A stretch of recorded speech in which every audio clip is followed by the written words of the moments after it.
All right, it is now 3:02. If you're not early, you're on time. If you're early, you're on time. So life is good. So we're going to start today. Today is about email marketing is not dead, despite what you may do. Chris in New Jersey, labor and employment. That is fantastic. Email marketing is not dead. I mean, today I'm going to try to explain to you what email marketing is, what it isn't, and if we can just go to the next slide real quick, I'll tell you what we're going to see today. I'm going to try to get us out of here in under 30 minutes because, we all have places to go, work to do, and kids to drop off at soccer. So I'm going to try to make this as concise as possible. I'm not going to run on or ramble on. And if I am, it's right in the chat, you're rambling, I will stop, I promise. So again, email marketing is very much alive. It is very much effective. I'm going to go into the numbers and explain to you, at least if you walk out of here, at least with the idea of why you should consider email marketing. I think that's a win, what it is and what it isn't. The other thing too is how to create a wanted email. I'm going to go over the details of why people are so quick to delete emails, why you've probably deleted emails in your personal life, and the animosity is likely created, the practices that you can use, basic mindset to write an email that people are going to want to open. And at the end, we have a Spotlight Branding as a $49.99 email marketing course. Anyone in this group that attended this webinar today is going to get that link for free. I will put it in the chat at the end, and you're free to use it. And I hope it works out well for you. So with that, let's rock and roll about the first thing about what email marketing is and what it is you may not think. So again, my name is Eddie. I'm an email marketer. It's mostly I'm a copywriter that writes emails. That's something we also refer to as direct marketing.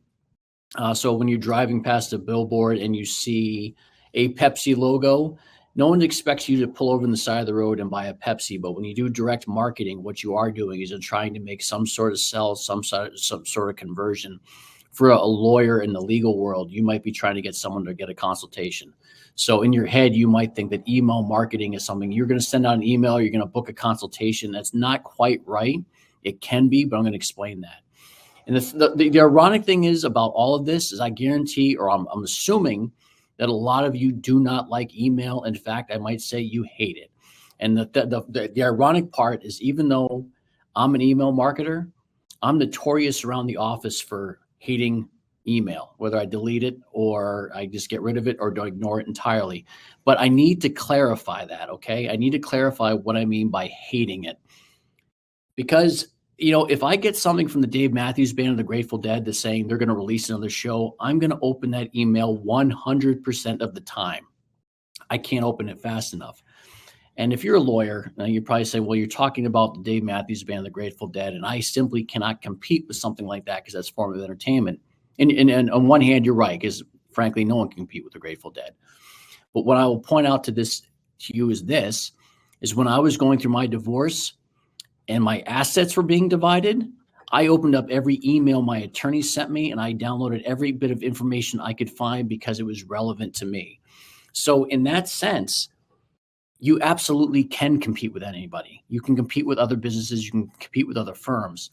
But what you probably have in your head about email marketing is you have this idea of a crowded inbox. You think of all the emails you have to delete that you just don't want. You're not alone. I mean, there's on average, people get about 120 emails a day, and you don't want to add to that noise. So the hesitancy that people have for email marketing is they see all these emails, they see the constant delete buttons, the anger they feel with an overcrowded inbox, say, I don't want to add to that. But what I do want to stress is this. Don't shy away from email marketing because of the numbers I'm just talking about, because of the 120 emails people get a day. Don't worry about that. The numbers you do want to focus on is that an email, because the cost is so low, it can generate about $42 for every $1 spent. $42 for every $1 spent. So with that in mind, just that alone should make you at least consider email marketing and why you should use it. So let's talk about the next slide. We're just going to talk about cutting through the noise. Let's see if we get there. Next slide, we'll do cutting through the noise. So the other thing here about cutting through the noise. All right, so to get an idea of what I'm talking about, think of a time that you watched a show, you went to a YouTube channel because you needed to get information. Speaking of shows, I would highly recommend Slow Horses. I'm devouring that right now. Highly recommend you pick that one up. But as you're watching the show, or as you were watching the YouTube video, pulling some sort of information that you needed, think about how happy you were when the ad appeared and that little annoying countdown timer appeared in the bottom right. You hated it or you disliked it immensely because it interrupted what you were truly focused on. It interrupted the show. It interrupted the stream of information. It cut you away from what you wanted.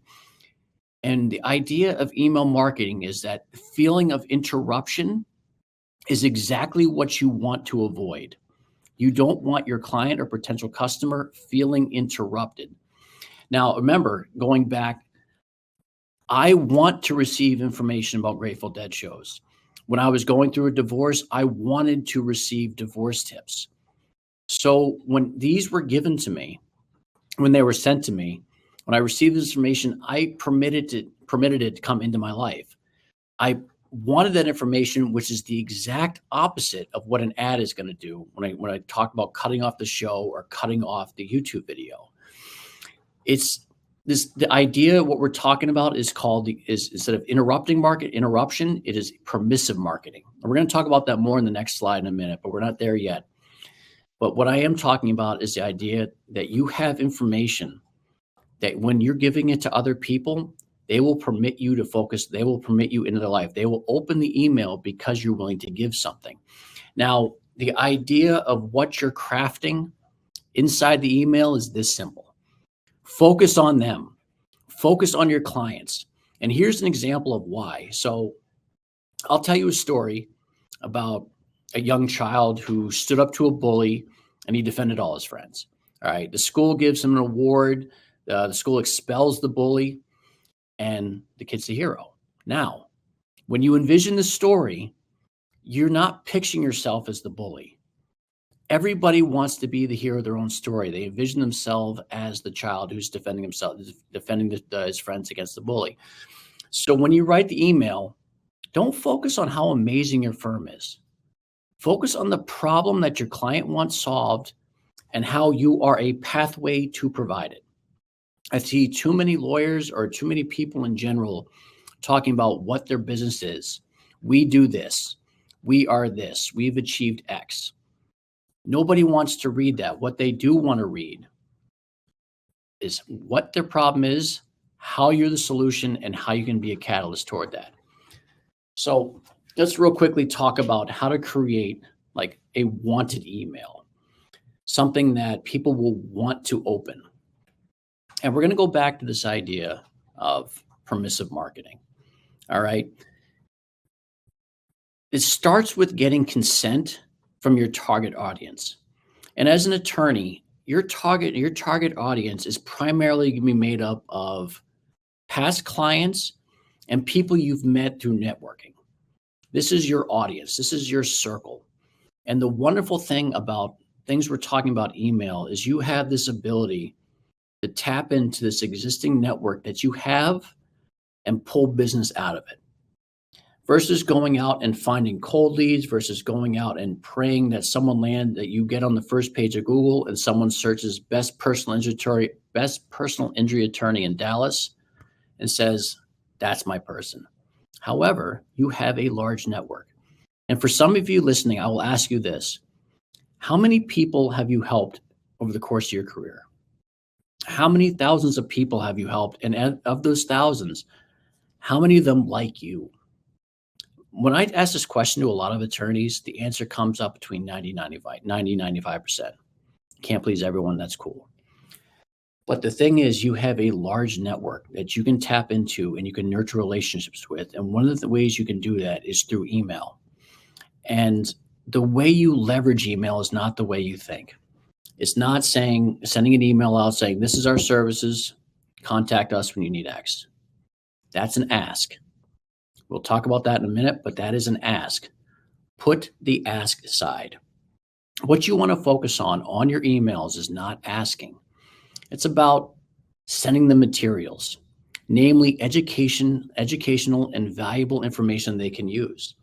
So again, going back to my example, when I was going through a divorce, I needed a significant amount of information because thankfully I'd never been divorced before.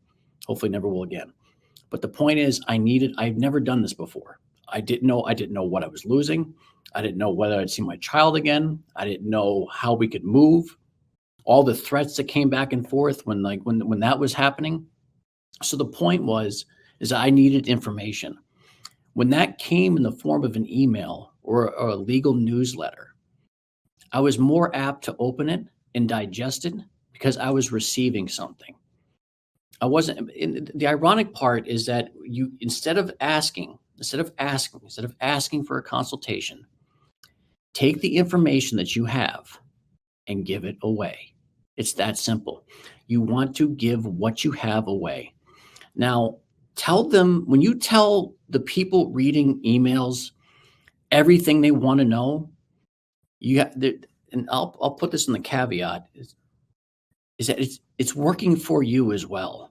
It's not solely selfless in the sense, because while you're doing this, you're building trust, you're building credibility. And as you do this over time, as you send an email newsletter over time, or as you send information out that you clients either want to hear or need to hear, when it comes time to ask for something small. Don't ask them to book a consultation. I mean, think of how busy your life is, right?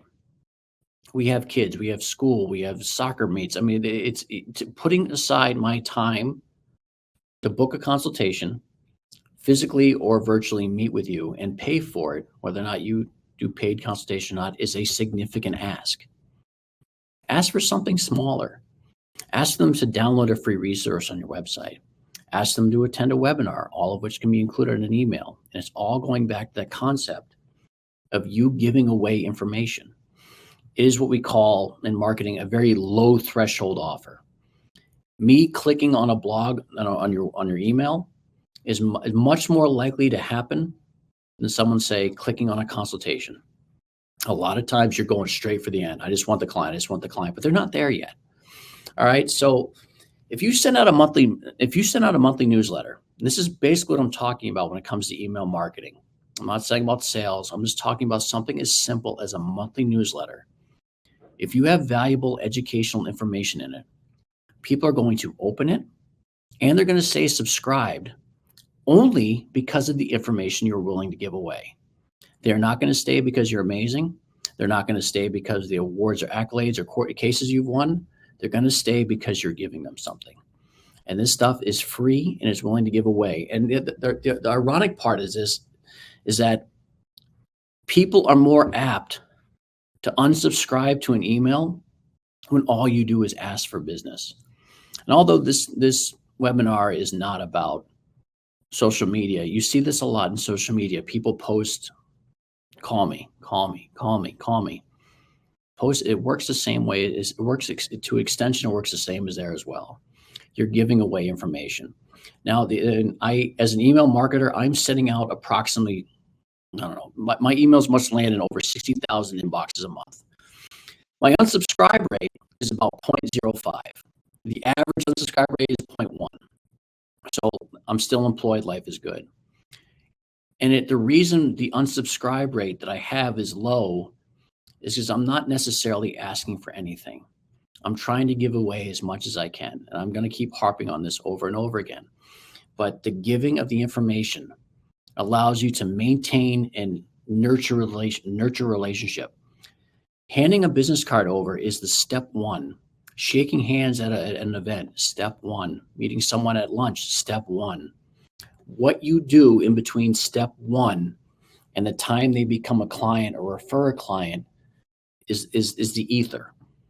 You have to maintain that relationship. And one of the easiest ways to maintain that relationship, from getting them from step one of meeting them to either them referring or becoming a client themselves, is them reaching out and being in contact with you because you've stayed in touch with them. And they're willing to stay in touch with you because of the information you provide. Now, let's talk about who you can send emails to, because you can't just blanketly send emails to anyone you want, unfortunately. There are two ways of doing this. One is implied consent. So implied consent's when you have an existing business relationship with the recipient. So anytime you have a client, you work with a client, add them to your newsletter. You have implied consent. You have an established relationship with that person. Always add them to your newsletter. And you're going to slowly build things up over time. And I'm going to explain to you how this works in terms of ROI toward the end, briefly in the next 2 slides. But this is going to contribute to your ROI. You have to make sure every time you have a client, it gets added to your newsletter. The larger your list is, the better life is going to be for you in terms of money. The other way this happens is express consent. Express consent is when the recipient or the client, the person reading the emails, gives you permission to send emails. This is usually done by submitting their emails through a sign-up form.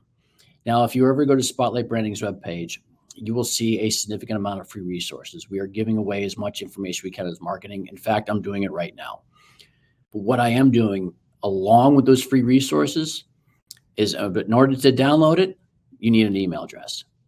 This is how we build our email list. This is the same way you can build your email list, and it's become express consent.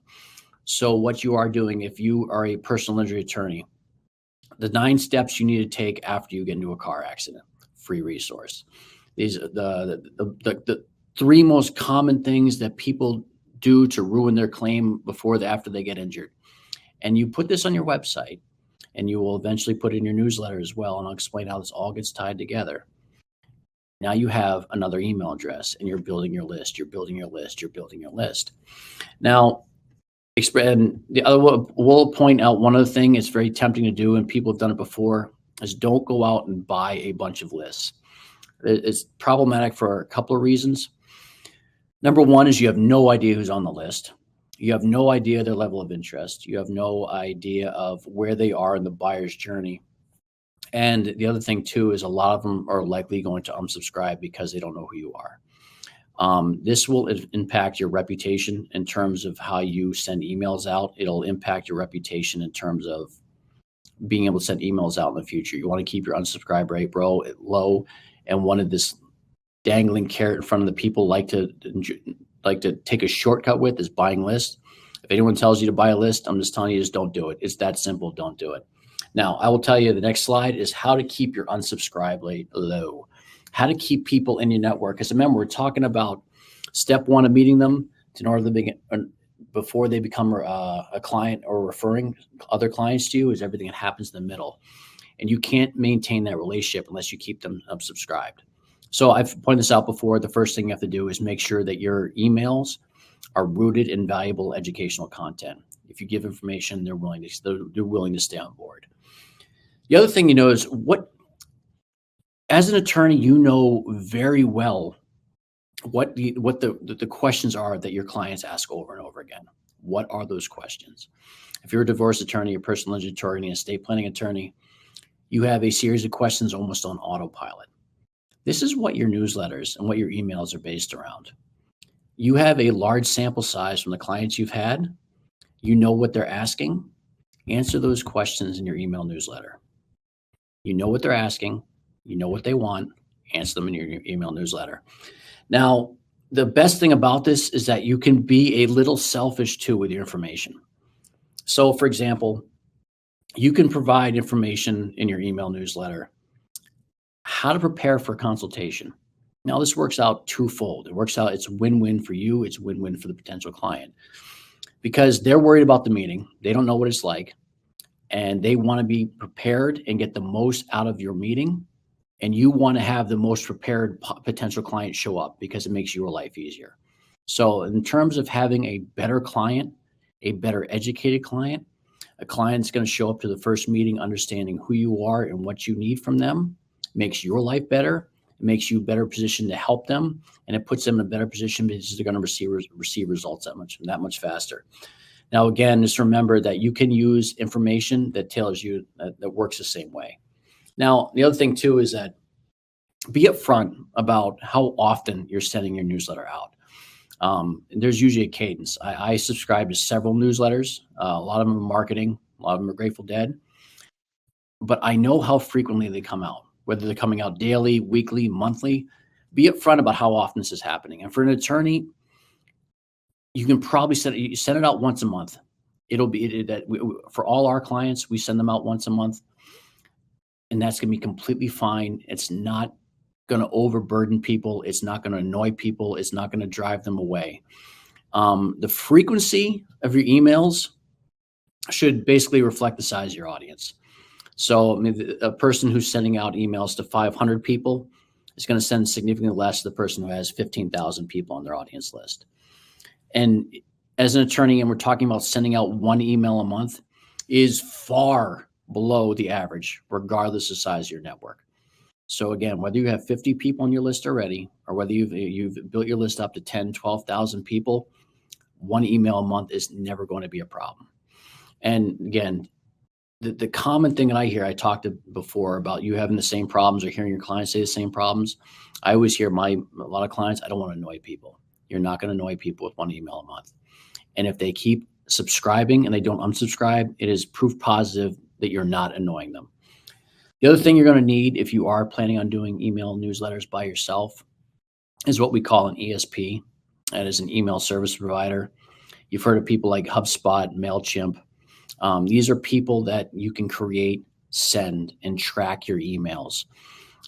Each email is going to come with an unsubscribe link, which is critically important because the CAN-SPAM Act requires it.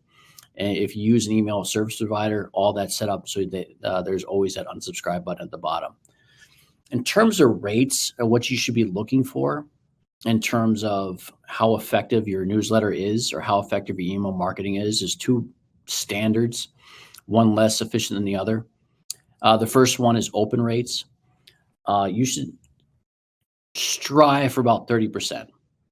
If you're getting about 30% open rates, you're doing well. Anything above that is icing on the cake. Click-through rates, how many people are actually clicking on the links?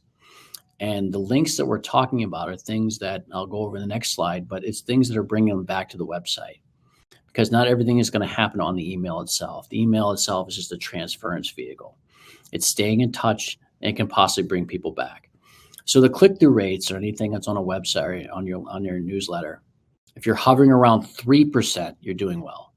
3%. I mean, it's an incredibly low number, but it is, again, that's usually pretty standard about click-through rates and open rates. I will point out the one thing about open rates. I said one of these data points is more reliable than the other. That Apple is going to check for spam. Any sort of Apple product does check for spam, and this is going to throw off your open rates because your email service provider cannot tell if a human opened the email or an Apple product was going in searching for spam.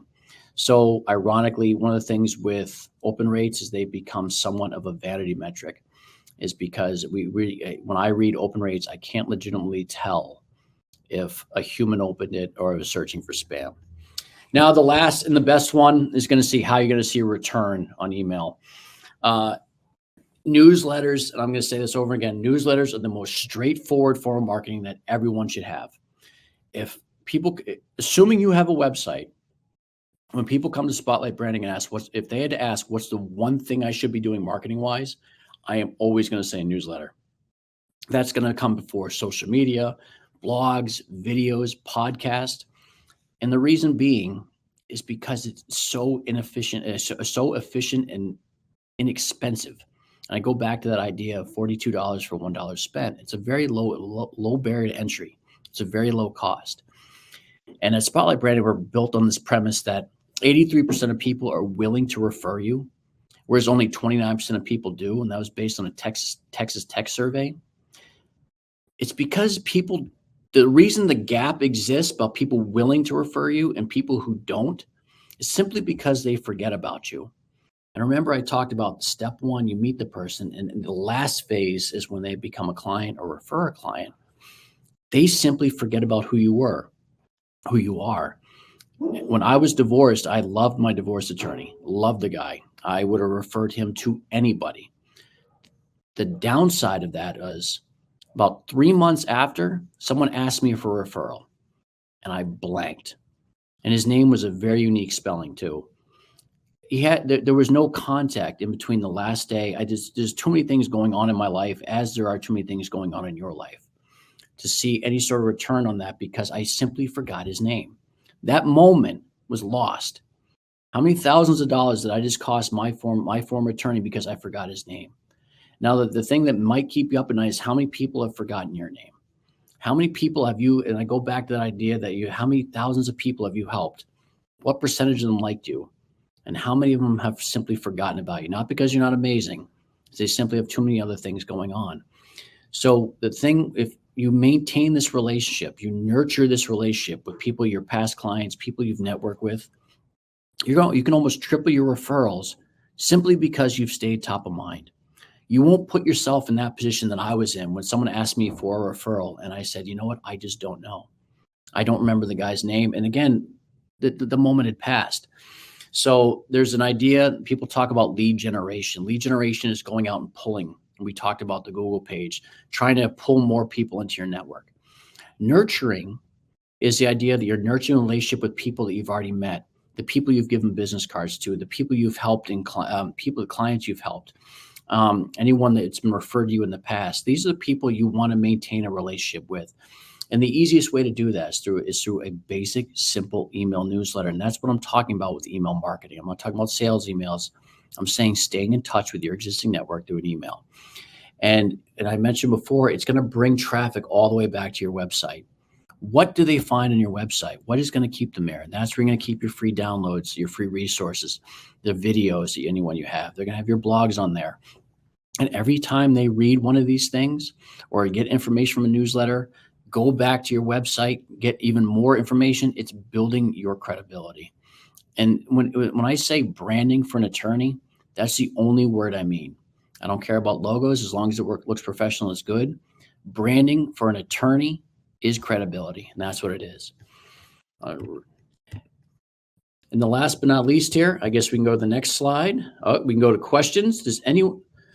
Okay, we have a couple of questions.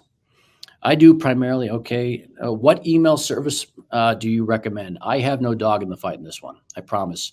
I would recommend trying the ones I use right now, and again, I'm not saying that won't change from a month from now, is MailChimp.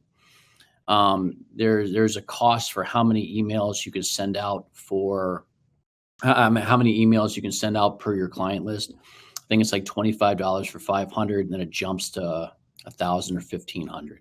Excuse me, 5,000. So it's a big jump there. But I mean, in terms of accessibility, in terms of feasibility, and how easy it is to use, and how it protects you in the Can-Spam Act, I mean, it's whichever one you like to use the best. And I mean, you can use services like Canva where you can create graphics. You can create the graphics and you can drag and drop into the email itself. You can create buttons that create links to calls to action. So what email service provider do I recommend? Right now I'm using MailChimp, but I promise I have no dog in the fight in terms of which one I want or which one I care about. Any other questions? Because we're right at the 30-minute mark, and I promise I would be concise. Okay, the one thing I'm going to give you, this is my giveaway. So again, this is things that are put into action. I talked about low threshold asks. I'm not asking you to work with Spotlight Branding right now. That's what we call a high threshold offer. What I am offering is an email marketing course. This is something we give away. It is $49.99. This is something now that you've had to sit and listen to me for 30 minutes. It is yours for free. This is anything that you can use. It's going to teach you how to make a basic email newsletter. It's going to talk about email service providers. It's going to talk about who you can and cannot talk to in terms of sending emails out, and how a newsletter basically will turn into actual business for you. For the cost that it takes to run a newsletter, you'd be crazy not to have one. So again, my name is Eddie. I'm a copywriter. I do email marketing. I'm a huge nerd about this stuff. I love it. And if you have any other questions, I'd be happy to answer them. Other than that, that is my course on email marketing. I'll give a couple of minutes to see if we have any questions in here. And Sarah was kind enough to provide the link in the chat. So if you want the email marketing course, you have the link in there, and it is good. It will bypass the $49.99. You've earned it.